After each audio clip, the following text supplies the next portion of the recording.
Hello, hello! Welcome to the 12th episode of the Veggies Abroad Vegan Travel Podcast with the chief veggie pusher, myself, Rebecca Gade Sawicki.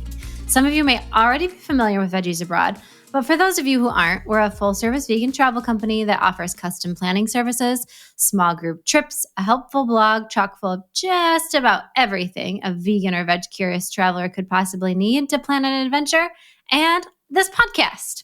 With this podcast, I hope to bring you guys the inside scoop of what vegan-friendly, and eco-friendly businesses are doing in the wide world of travel. Plus, I'll give you a full download of what's going on behind the scenes at Veggies Abroad. So I'm going to jump right into it today. I loved doing today's episode because it connects so well with my goal of using travel as a tool for good and as a tool for activism. It's a double veggie travel header. Try and say that 10 times fast. And if you're thinking, oh no, she's going to tell me to protest outside of a hotel or something, cool your heels. It's not necessarily that kind of activism. If you go back to episode 5, I devoted it entirely to how you can use your travels as a form of activism, and it has nothing to do with cardboard signs or protests. Although, if that's your jam, you totally can do it. It focuses much more on being intentional with who you're supporting and how to encourage change. If you haven't listened to it, I highly recommend it. I mean, of course I would highly recommend it. Today's guest is from the Humane League, which is working hard behind the scenes to get travel companies to lessen cruelty-laden practices and take cage-free egg commitments. I don't know about you, but that seems like a pretty easy commitment to make, right? Don't stuff poor chickens into spaces that aren't large enough even for a sheet of paper. Unfortunately, quite a few companies out there are more worried about their bottom line than ethics. Ahem. I am looking at you, MGM, Best Western, and some of your other travel pals.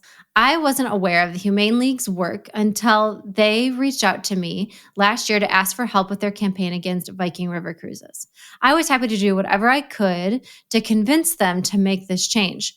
Viking has absolutely no excuse not to do so. They are financially well off, and many of their competitors had already made the pledge. It was a no-brainer. A month or so after the campaign, they did finally relent and said that they would make a commitment. And now it's up to people like today's guest to hold their feet to the fire and make sure it happens. Sara Santos is the Global Corporate Relations Coordinator with the Humane League and a founding member of the Open Wing Alliance, a global coalition of 100 animal protection organizations in 72 countries across 6 continents united in ending the abuse of chickens worldwide. Before working with the Humane League, Sara worked as a veterinarian for many years in the United Kingdom. As part of her role, Sara conducts outreach to global food companies headquartered in Europe to produce global cage-free egg commitments, check in with them for regular reporting, and hold them accountable for their commitments. Outside work, Sara is passionate about health and nutrition and loves turning recipes plant-based and healthy. Now, over to my interview. Hi, Sara. Thank you so much for joining me today. Thank you, Rebecca. It's my pleasure, and I'm really happy that you asked me to join. Yeah, absolutely. I think this is such a great and important conversation for travelers because so often people are really diligent about what they do in their daily life. But then sometimes when it comes to vacation planning, all of that kind of goes out the window. And I come across a lot of people who don't realize that there are quite a few hotel chains and travel companies that are not operating in the best way possible. So I think this will be a really great conversation for people to learn a little bit more and to use travel as a form of activism in a different way. So with that, if you could give us a little bit of background on the mission of the Humane League's Open Wing Alliance program for people who aren't familiar with it. So the Humane League is a global nonprofit whose mission is to end the abuse of animals raised for food worldwide. And we do that both through institutional as well as individual change. And we work to fix our current food system, which is currently incredibly broken, and we take a realistic and a step-by-step approach. We reach out to companies, and we work with the world's largest food companies from every sector, from manufacturers, restaurants, hospitality companies, food service companies, to for them to make a higher animal welfare policies and to push them to implement those changes and actually fulfill those promises. We work both through corporate relations negotiations, which is where my role comes in, as well as recurring to public campaigns when it's needed. And we want to influence these largest food companies to create and implement these meaningful animal welfare policies that will reduce the suffering of thousands of chickens worldwide. In 2016, we founded the Humane League, founded the Open Wing Alliance, which is currently a global coalition of about 94 member animal protection organizations that are across 70 countries in 6 continents. And we all work together towards the common goal of ending the abuse of chickens worldwide.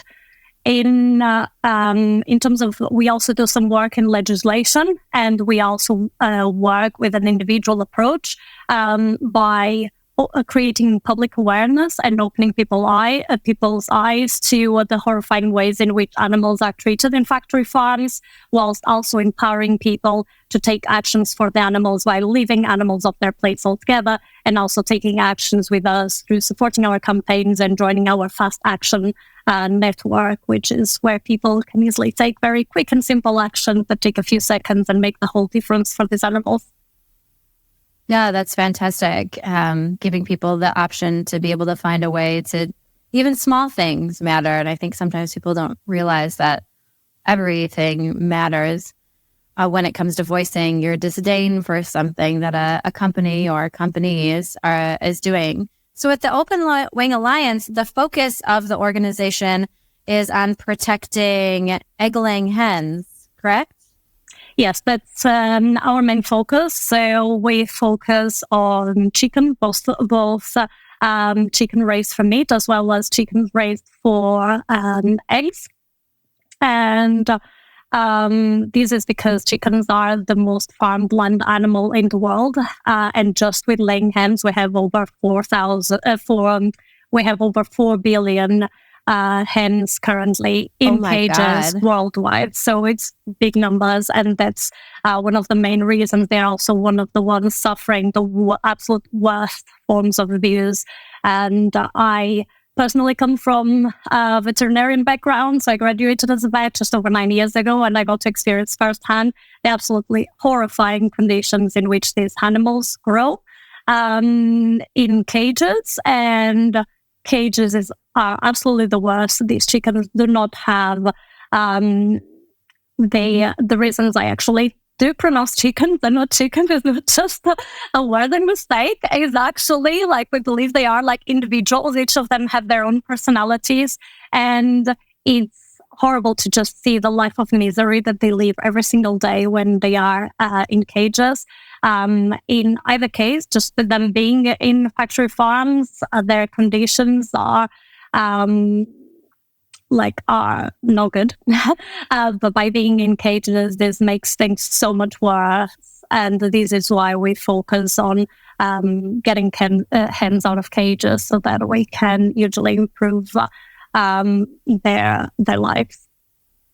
Yeah, for those who aren't aware, hen that is living in a battery cage, what is that life like? How large is the space? What are they able to do? What can they not do?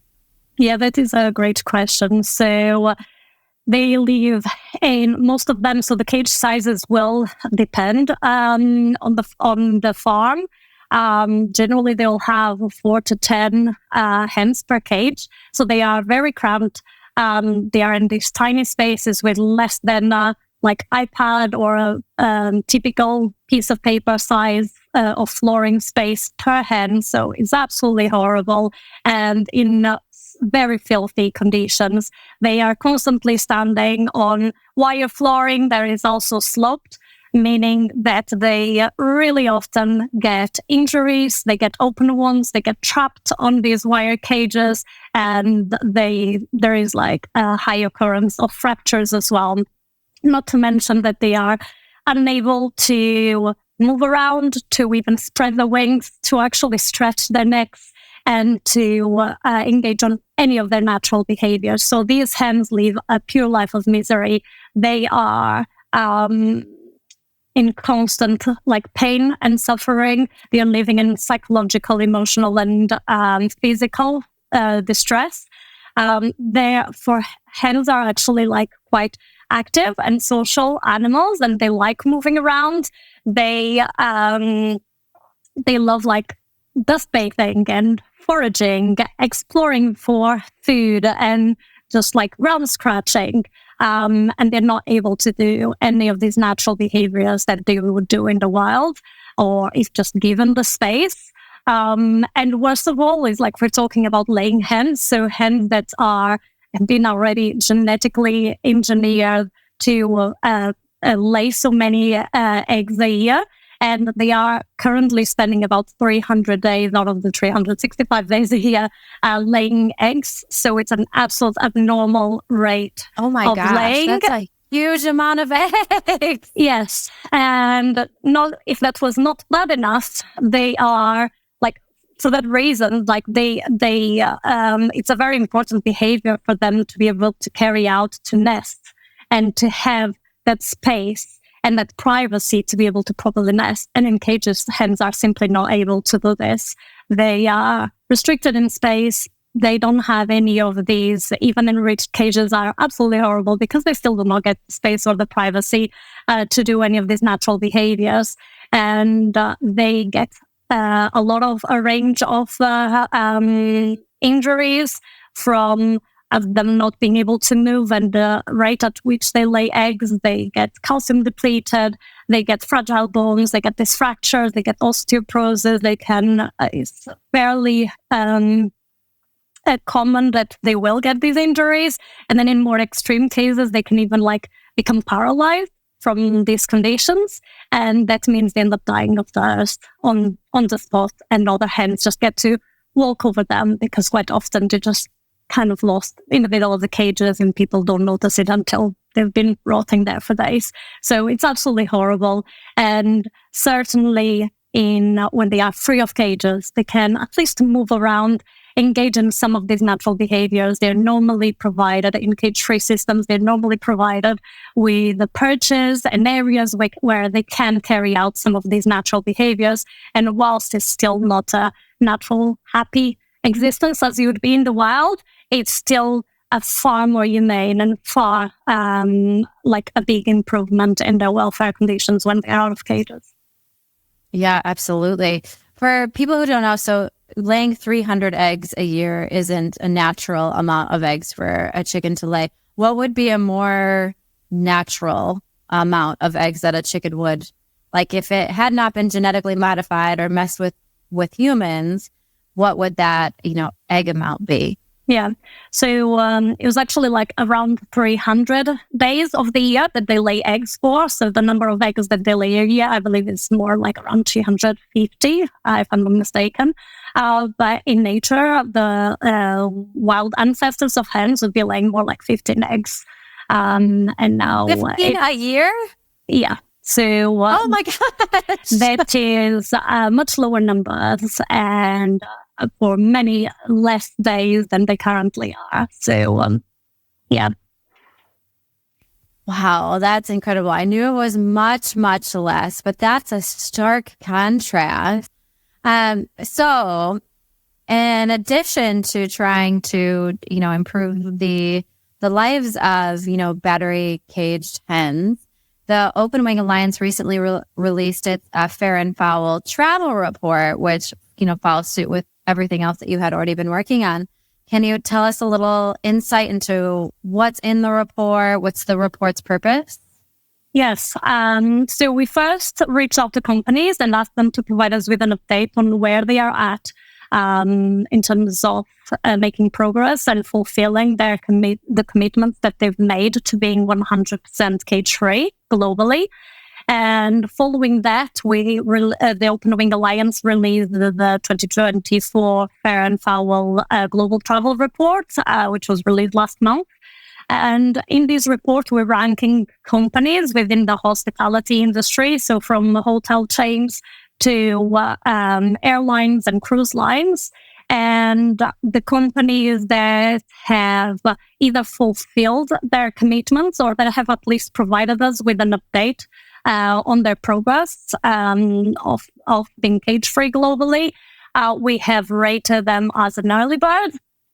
And the companies that refuse to disclose their updates and therefore not demonstrating any transparency on their commitments, they receive the negative bad egg ranking. Why was it important to focus on travel companies? So we generally focus on like different sectors at a time, and the reason for this is so that we can be laser focused on each of the industries, making sure we are getting every major company from each sector to commit to going cage-free worldwide on all their supply chains.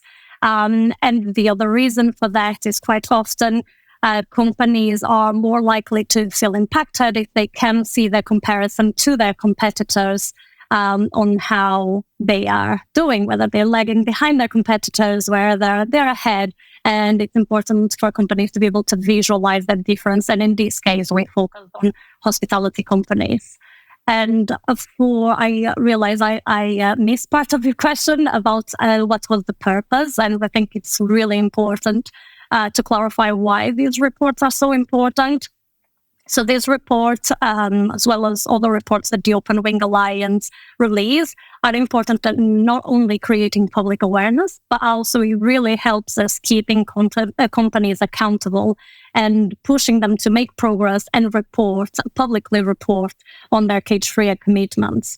Accountability is especially important as it's one thing for a company to make a commitment. It's very easy for them to say that, but it's another thing for them to actually follow through and fulfill their commitments. And we know that when they make these empty promises, they won't get hens out of cages. And we want to hold them accountable because each of these commitments, when fulfilled, will impact the lives of millions of hens worldwide and massively reduce the suffering. So we want to make sure that companies are following through with their commitments. And we also know that the more just like me, and I'm sure you and many other travelers, we're increasingly aware and increasingly looking for businesses that are more ethical, more sustainable, that are more aligned with our own values, and companies that are just refusing to demonstrate this transparency towards their customers and towards their commitments on their animal welfare promises will be jeopardizing their future business as well. Yeah, absolutely. I love using good old fashioned peer pressure to get people to do the right thing. It's the one time when peer pressure maybe isn't so bad. Get them to make a good change. I really liked in your report that you broke down companies by calling them good eggs and bad eggs. And can you tell us a little bit about who some of the good eggs are and who some of the bad eggs are? Yeah, just to recap, that the good eggs were, or the early bird rating, as we've called it, were companies that either have followed through on their commitments or that have provided us with an update on their progress, and companies that were on the negative bad egg ranking list were companies that refused to disclose their updates. On the list of the good eggs, we have a range of companies, so I'd certainly encourage everyone to go and check the Fair and Foul report. And we have up the list JetBlue. This is an airline that has already fulfilled their commitment. They're very proudly displaying that they are fully cage-free, even on their menu. So they are certainly a great one to fly with. And in terms of hotel chains, we have Star Hotels, Dorchester Collection, and Motel One have all fulfilled their commitments as well.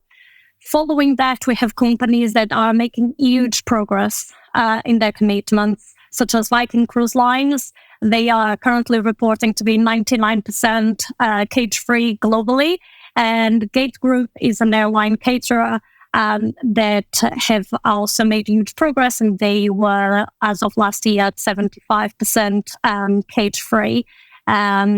We further hotels, further down the list, we can see hotels that are reporting progress both globally and regionally, like Marriott hotels and international hotel groups.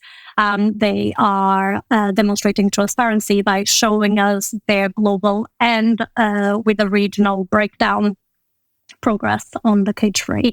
In terms of bad eggs, we certainly have a few still on this list, which means that most of the others are making some progress or showing transparency. But the ones on the bad list are the ones that we see as falling behind their competitors, and we would certainly call upon them to make a change and to start reporting on their commitments. And some of those would be Millennium and Copthorne Hotels, Best Western, LSG Group, and MGM Resorts that are currently not reporting or not comprehensively enough. Yeah, those are some pretty giant hotel chains that you mentioned on the bad list. What are some of their objections to making this change? I mean, personally, I don't think it's a big deal to make this change. I mean, I'd love for them to get rid of eggs entirely. I understand that's probably a bridge too far for them at this point. But moving to the cage-free part, I mean, you're not asking a lot. So when you go to them and you ask them for these things, what are some of their objections of, why they're not doing it fast enough or why they might not do it all? Yes, so unfortunately, some of these companies are actually just not responsive to us at all. And this just demonstrates their lack of transparency towards their commitments and towards the promises they made to their customers, stakeholders, and investors. And it really demonstrates how much behind they're lagging their competitors that are always trying to do better for their animal welfare policies. The main challenges, though, that we find companies report would be a perceived reduction in their profit margins, and also the lack of awareness and supply availability in certain regions of the world. Interesting. Oftentimes it always comes down to money, doesn't it? Yes. Which is really sad. Quite often. I mean, this is not, then switch out for tofu places. Come on, give me a break. Raise the vegan options, leave the stuff behind for sure. Right. Are there companies that, when they're based in a certain country or state, are they easier? Do you find that they're easier to work with or more open to the transition? Does government pressure play a role at all? Yeah, so we certainly see the progress, the cage-free progress happening faster in certain regions of the world, like the US and Europe, and slower progress in other regions like Latin America and Asia. Companies often have headquarters in Europe and US, but they have a global presence with some of their properties being in many other regions of the world. So that's one of the reasons why we focus on making the commitments at a headquarter level, so that we make sure that they implement it on a global scale in all the regions that they operate in. Also, the more companies that make progress in these regions that are a little bit behind in terms of cage-free production, the more demand that they will generate, which will lead to more producers wanting to make the transition to cage-free eggs, and that will eventually also drive down the prices. And this is why we also focus on asking the companies to report regionally, so that this can demonstrate global equity and drive progress in all these regions of the world. And we often use these more progressive countries as benchmarks for success, so that hopefully encourages other countries to follow suit and make progress too. And we believe that each of these companies have the power on their hands to change the markets, because by specifying that they will not take any less than cage-free eggs, these will generate that demand, and therefore the production of cage-free eggs, and change the markets. And we certainly see the world transitioning in that way. We've seen a massive change happening everywhere in terms of the cage-free production.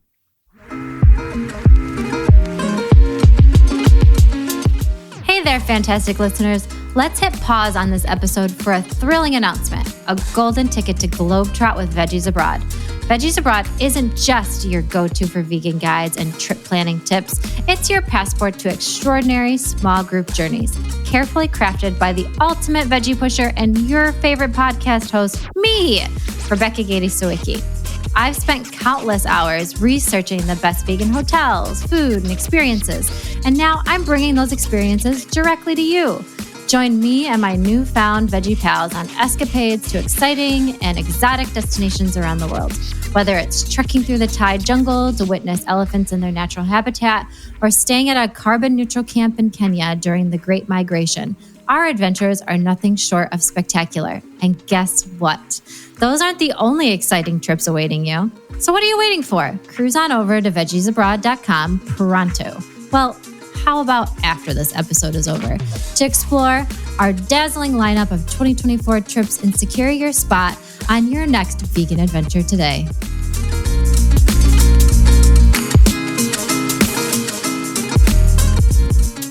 Yeah, absolutely. I think consumers are willing to pay the increased amount for something that they feel is more ethical, and companies can use it in their marketing. There's so many times that I'll overhear conversations from, other travelers or diners, and they'll make comments about things that, this is sourced in X way, or it's cage free.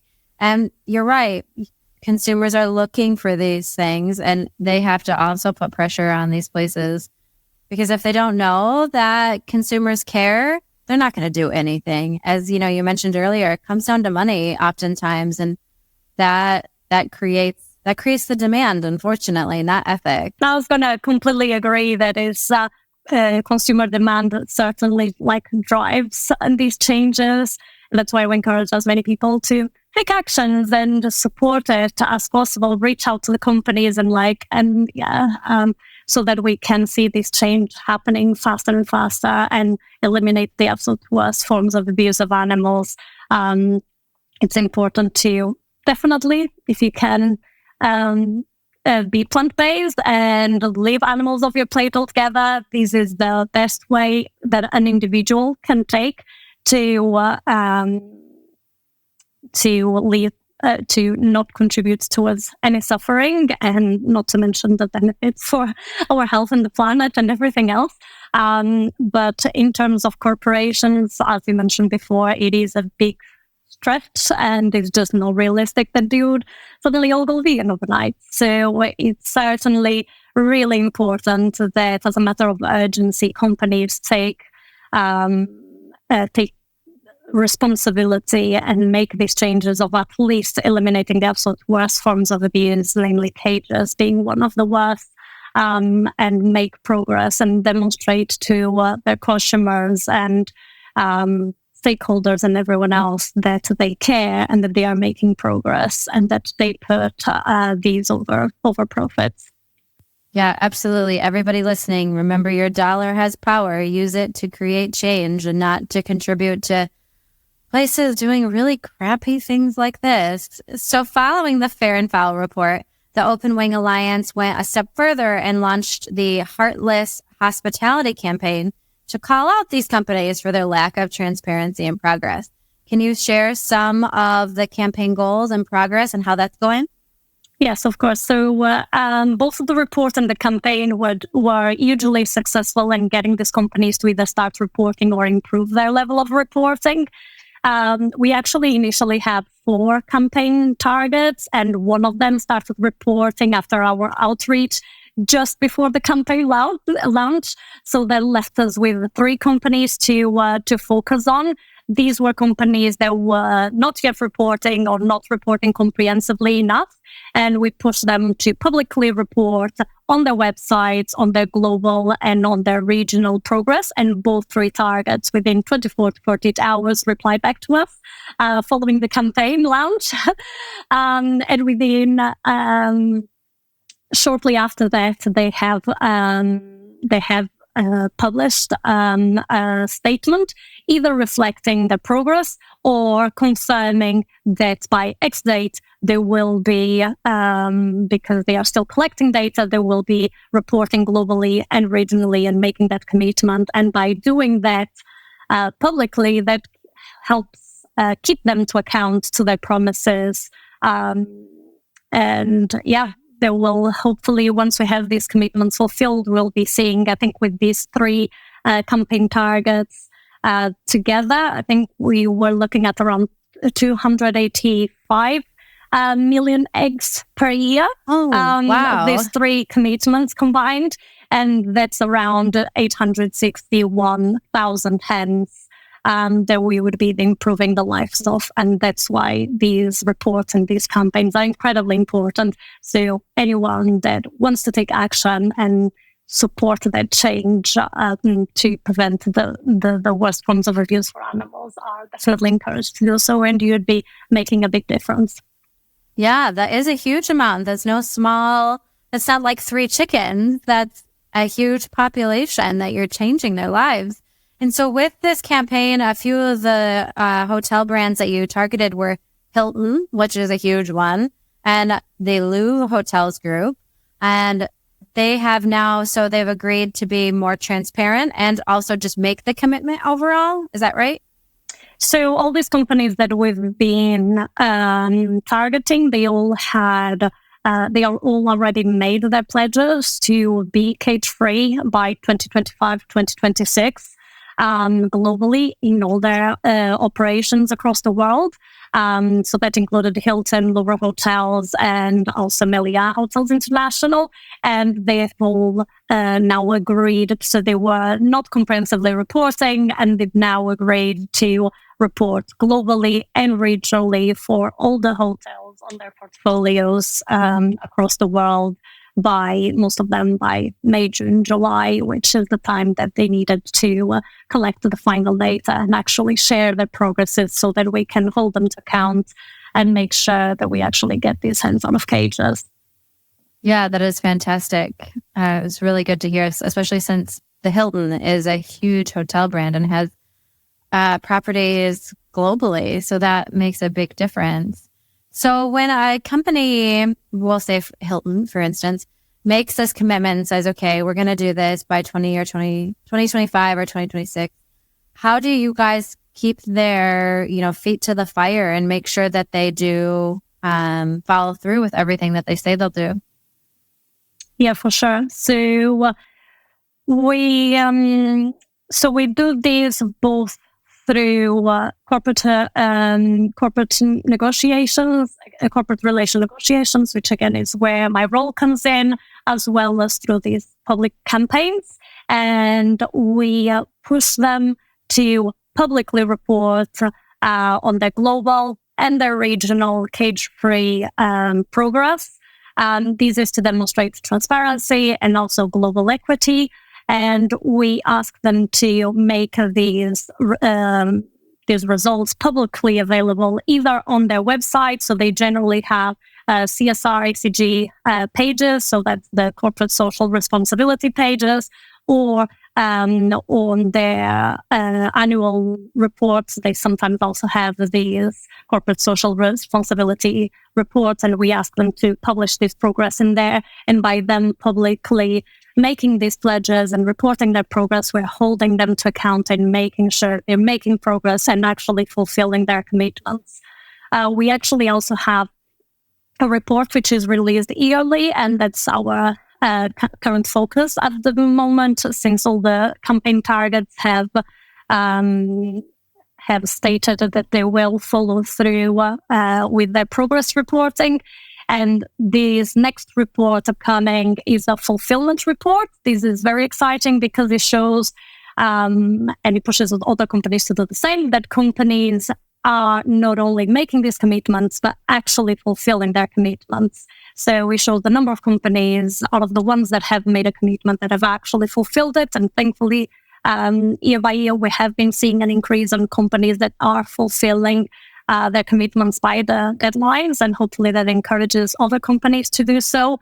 And we also have some other upcoming exciting campaigns, which we are excited about the impact that will have for hens. So we just recommend that people watch out the space of the Open Wing Alliance for like the next projects that we have in hand. That's awesome. Yeah, I have to imagine that part of your job, it's a little stressful holding these places accountable because it's very exciting. You get the momentum, but then it's a long time until that's fully carried out. I would be really concerned that, they're going to hope that the public is going to move away from this, or you might forget, and maybe the Humane League won't come back around and knock on my door. Is that a fear in the back of your head that you might be chasing these places into eternity to get them to continue with this? We have these yearly reports, and we also have our own lists of all the companies that have made these commitments, and we always try and get new commitments, but also, and most importantly, we focus on getting the companies that have made the commitments to keep them to account to that. So that means we will be in regular contact with companies, making sure that they are doing what they promised they would, and getting them to report on at least annual basis on these on their progress. And these, by as I mentioned before, by doing it publicly, just means that they are being held to account. I do think a lot of companies probably think they will eventually go away, but then I think they realize that we're not going anywhere, and our mission is too important. The suffering of these hens really does matter, and so we're not letting it go. And thankfully, as you can see by the number of companies on the early birds list in comparison to the ones on the bad eggs, means that a lot of these companies are, even if sometimes a little bit slowly, like making progress towards their commitments. And we see companies fulfilling them, sometimes even accelerating, like Mandarin Oriental and Hershey's chocolates, famous brands have all like accelerated their commitments. So we know it's possible. We know they can do it. Also, not just in the most progressive countries, but they can do it globally and everywhere. And that's why we keep on pushing them, all the companies, to follow that and do the same and make this progress happen within the deadlines. Because most of these companies, when they publicly commit to being cage-free, they always have a deadline that they find realistic, but also obviously a little bit ambitious, because we want this progress to happen as fast as possible. And we know it can take a few years for the full transition to happen, particularly when they have a global presence with many hotels everywhere, and sometimes some supply changes in some parts of the world. So they have normally a few years to make this transition. And a good part of the companies we're currently working with have a 2025 or 2026 deadline. So they know they need to fulfill their commitments by the deadline, else they risk a public campaign, they risk their reputation being damaged, they will lose their loyal customer base. And as you and me, we look for more sustainable ways of traveling, and companies we can trust. And certainly if they deceive their customers, they are going to lose that future business. Yeah, absolutely. So if anybody from the Marriott or JetBlue is listening, don't think that she's going to let you off the hook. The Humane League knows where you live and is going to come after you to keep you on target. So for travelers who are listening, do you have any tips for how they can help or how they can assess a travel company's animal welfare policy? Yes, so generally a company will have corporate social responsibility or ESG page on their websites. So there you can normally find which progress companies are making towards their environmental impact, their animal welfare policies, and just their social responsibility in general. Or they will have those annual reports or those CSR reports. Occasionally, a company will actually have an annual animal welfare report, although that's a little bit less common, as cage-free tends to be the very first step that companies take towards higher animal welfare standards journey. So quite often they won't yet have that animal welfare report, but they will certainly be sharing it either on their website or on those annual reports. So we recommend that anyone traveling to any of these companies that they look into those.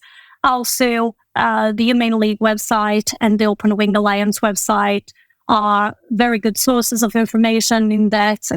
Quite often you can find like our most recent reports in there, and these will inform people of which companies are doing better, which companies are falling behind on their animal welfare standards.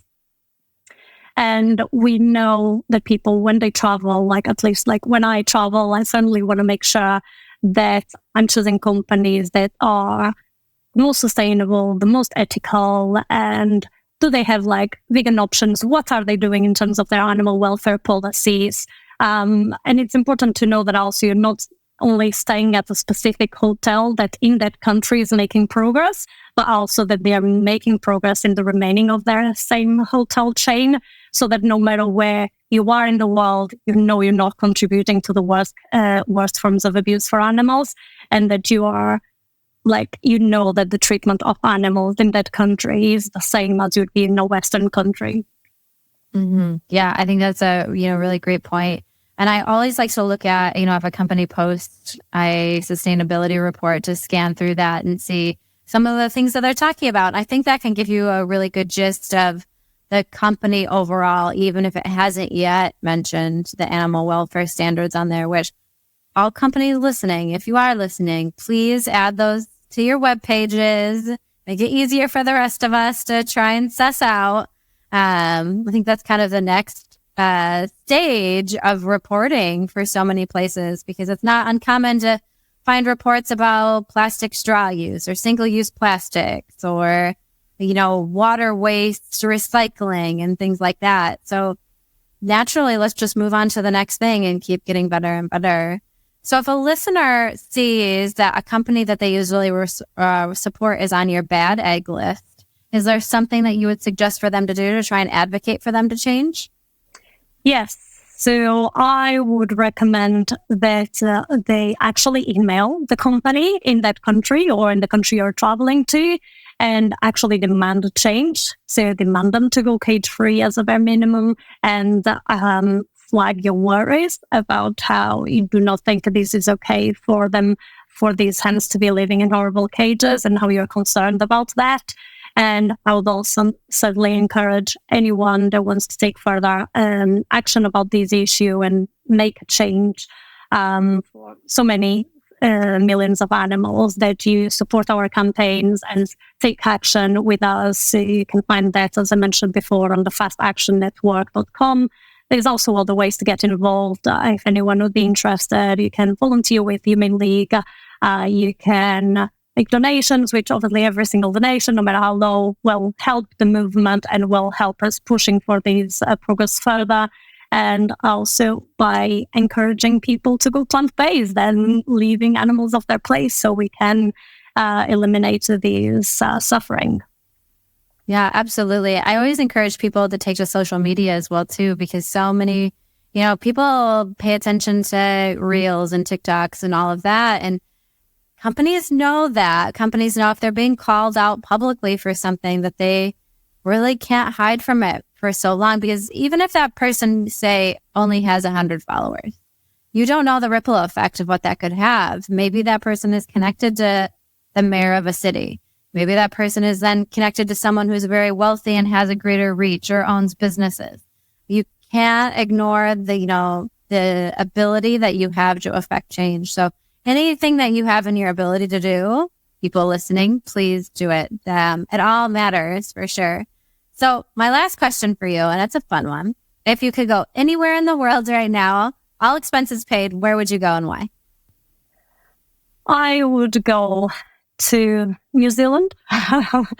And the reason for that would be it's a destination that for too long has been on my list. I just think it just sounds very different. It seems to have like absolutely amazing landscapes and nature, which I absolutely love. It seems to be fairly good from what I can see on Happy Cow and everything for vegan options as well, at least like in the main areas.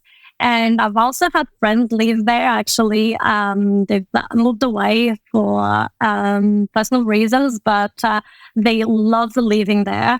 And every time they'll be like, you should come and visit. This is, once you come here, you'll never want to leave. This is the best place. People are super friendly. So I would love to go back. Awesome. Well, it's on my list as well, too. So if you make it there before I do, you'll have to come back and share with us how vegan-friendly and amazing New Zealand is. Absolutely. Sara, it's been a pleasure chatting with you today, and I hope listeners heed your advice and check out your Open Wing Alliance website to see who is a early bird or a good egg. I called them good eggs earlier, but I think I switched that around a little bit, or a bad egg, and support, those who are making good change for animals and to pressure those who aren't. So thank you again. Thank you so much, Rebecca. Thank you. Thank you so much for tuning in. I hope you enjoyed this episode as much as I did. If you did, please consider subscribing and leaving a review.